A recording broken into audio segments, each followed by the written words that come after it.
धरती के ऊपर इत्तेफाक से कुछ नहीं होता।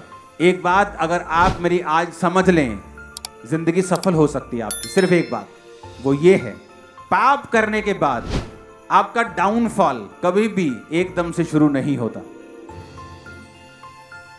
और प्रभु के साथ तौबा करने से आपका ऊपर ऊंचाई पे जाना एकदम से शुरू नहीं होता। इस बात को हमेशा ध्यान रखें। जब मैं परमेश्वर में था और पाप से दूर रह के पवित्रताई में प्रभु को पुकारता था, तो मेरे जीवन में कोई बदलाव नहीं होता था। मैं आपको सच कह रहा हूं, सिर्फ आत्मिक बदलाव होते थे, शारीरिक आशीषें आती थी, लेकिन जो बदलाव मैं चाहता था बड़े, वो नहीं होते थे।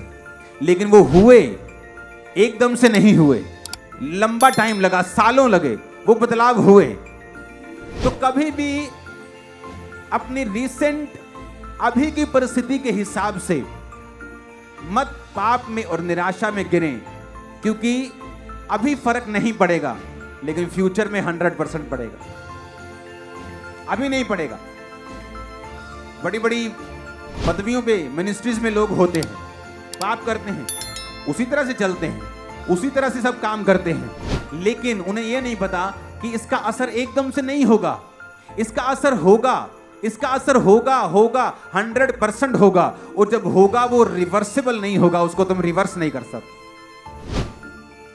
एकदम से कभी पाप का असर नहीं होता। मैं अपनी लाइफ में आपको बता सकता हूं, अगर मैं पवित्रताई में रहा हूं तो मैंने क्या पाया है, और मुझे मालूम है आज भी वही रूल है। आत्मा का रूल चेंज नहीं होता, क्योंकि आपकी लाइफ में आपकी एक्सपेक्टेशन होती है, सवाल होते हैं। शैतान सवालों के साथ आपके पास आता है, आपके विश्वास को हिलाता है, सवाल जवाब करता है।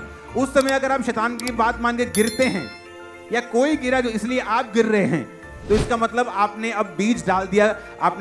आपने पास्ट में पवित्रताई का बीज डाला था और फ्यूचर में आप यहां पे हैं।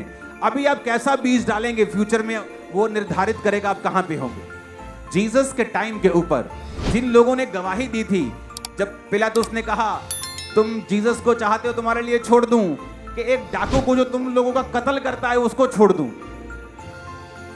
कोई नहीं कहेगा डाकू छोड़ दो, कि ये हमें आके बाद में तंग करे।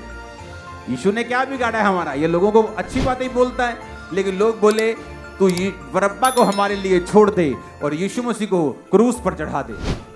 उसने कहा इसने क्या बुराई की है? कहते वो और भी चिल्लाने लगे, क्रूस दो इसे, क्रूस दो। सब हजारों लोग। तो पिलातुस की पत्नी ने एक मैसेज दिया, कहती इस धर्मी के मामले में हाथ मत डालना, क्योंकि आज सपने में मैंने इसके कारण बहुत दुख उठाया है।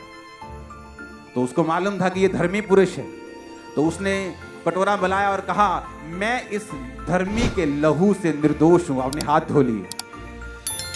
सब पब्लिक बोली इसका लहू हम पर और हमारी संतानों के ऊपर हो। और यीशु मसीह के जी उठने के और स्वर्ग पर चढ़ाए जाने के कुछ साल बाद उस यरूशलेम के ऊपर एक अटैक हुआ। अगर आप हिस्ट्री पढ़ें, भवन तोड़ दिया गया, लोग बंधुआई में बांध लिए गए, और उन्हें बांध लिया गया और उन्हें एक तरह का खत्म कर दिया गया, देश फिनिश कर दिया गया। एकदम से नहीं हुआ। यीशु मसीह के मरने के बाद वो लोग उसी तरह से बिजनेस कर रहे थे, उसी तरह से हंस खेल रहे थे, उनके बच्चे हो रहे थे, कुछ बदला नहीं। लेकिन जब बदला तो ऐसा बदला, कहते ना पंजाबी च कन्ना नूं हथ लवाते, फिर ऐसा बदला कि जो रिवर्सेबल नहीं था। जब आप पाप में होते हैं, उसका असर आपके जनरेशन पे भी होता है, आपके बच्चों पर भी होता है, आने वाली जनरेशन पर भी होता है, आपके फाइनेंस पे होता है। सारा सिनेरियो चेंज हो जाता है।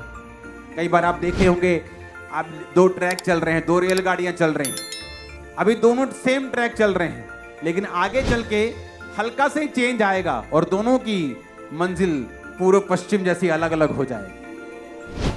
शुक्र किया करो अगर आप कुछ गलत करें और परमेश्वर तभी आपको कुछ सजा दे दे छोटी मोटी, क्योंकि अगर वो आपको लंबे कोर्स में डालेगा तो बड़ा खतरनाक डालेगा।